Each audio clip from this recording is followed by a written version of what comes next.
Então, o sétimo princípio, é um princípio bem importante, é esse aí. Faça tailoring com base no contexto. Na verdade, o tailor, talvez a melhor tradução para a língua portuguesa seja customize, né? Mas a gente está naquele limbo, num momento em que ainda não saiu a tradução do BOC. Então, eu ainda preferi permanecer com a palavra tailor, porque ela é uma palavra muito utilizada também, apesar de ser de origem inglesa, aqui no Brasil a gente acaba usando muito, né? Mas é no sentido de customizar os processos de acordo com o contexto em que a gente está.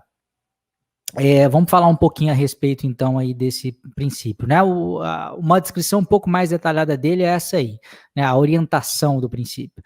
Desenhe a abordagem de desenvolvimento do projeto com base no contexto do projeto, com base nos seus objetivos, nas partes interessadas, na governança, né, que é necessária, o nível de compliance, o nível de controle, e toda empresa tem algum nível de controle, umas mais, outras menos, né?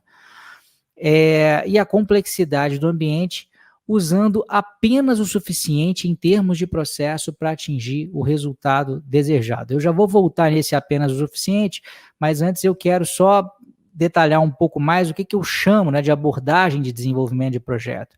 A abordagem de desenvolvimento tem a ver com a identificação, né, do tipo de abordagem de entrega que a gente vai usar, se vai ser uma entrega mais ágil ou adaptativa, né? Na verdade, aqui até ficou errado, né? Seria ágil / preditivo / híbrido, né? Porque ágil e adaptativo é a mesma coisa.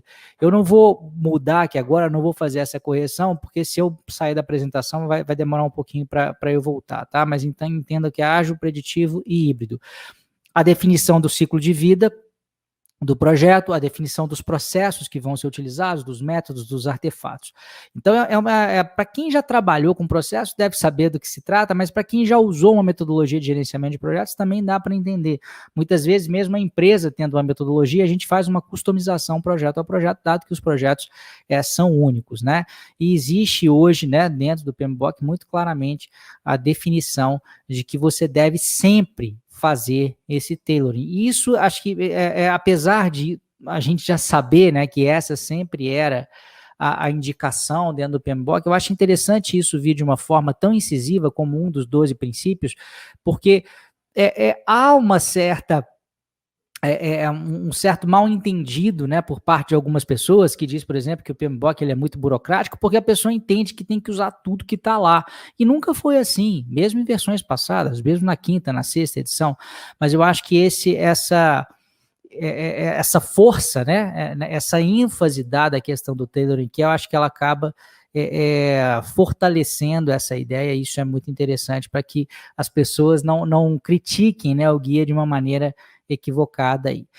Pode acontecer, né, esse tailoring, ele pode acontecer de uma forma mais passiva, por meio de uma ação implícita em que você aceita uma metodologia, né, que a sua empresa tem, mas ainda assim, mesmo quando a gente aceita, é comum e é indicado que haja, né, algum tipo de adaptação projeto a projeto, ou pode ser um ato explícito mesmo de combinar elementos, você como gerente de projeto ter que definir todos os aspectos ali, caso a organização não tenha uma disciplina maior nessa parte de processos aí mesmo, né.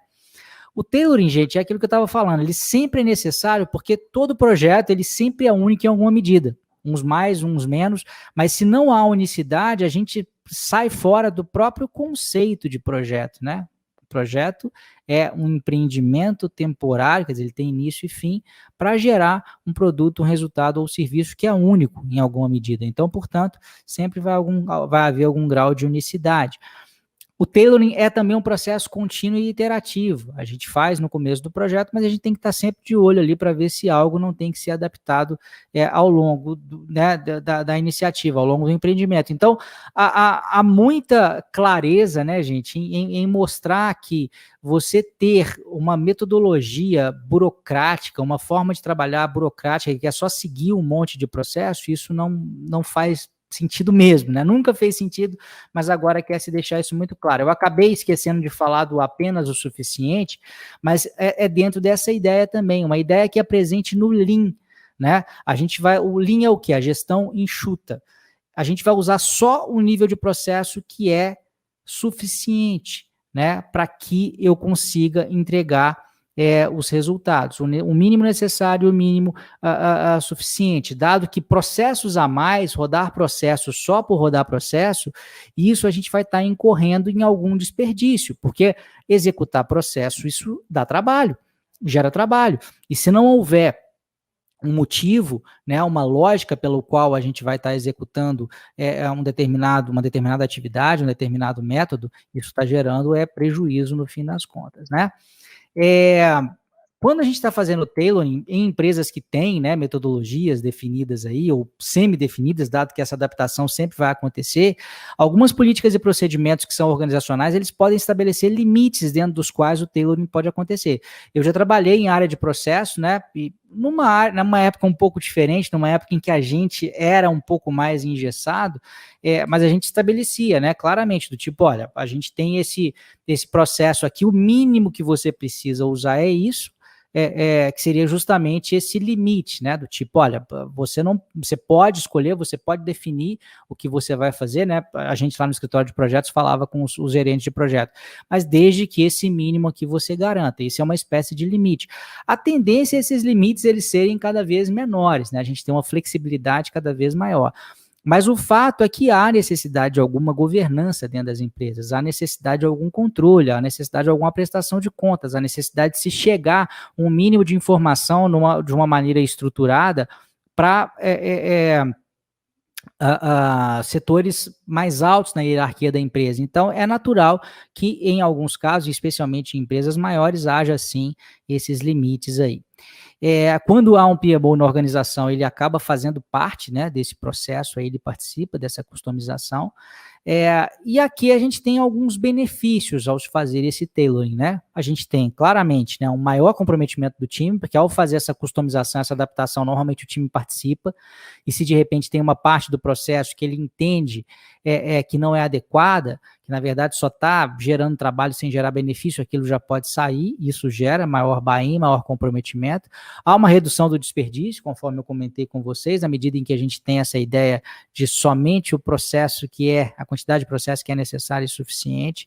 Há melhorias na metodologia da organização, caso haja uma metodologia de gerenciamento de projetos customizável, a tendência é que ela melhore, porque a cada projeto você vai explorando novas formas de usar aquela metodologia. Também, por consequência, há aí a descoberta de processos que funcionam melhor. E, por fim, maior adaptabilidade da organização. Ela vai conseguir se encaixar a mais cenários de uma maneira mais fácil, tá? Se você gostou desse vídeo e quer dar um passo além, quer se tornar um profissional de gerenciamento de projetos certificado, clica no link que vai estar na descrição desse vídeo ou no post desse vídeo ou até mesmo em cima desse vídeo, dependendo de onde você estiver me assistindo, e se cadastre na lista de espera para o meu curso preparatório para certificações PMP e CAPM. Essas certificações, sem dúvida nenhuma, são o passo mais rápido para que você possa alavancar a sua carreira nessa área de gerenciamento de projetos.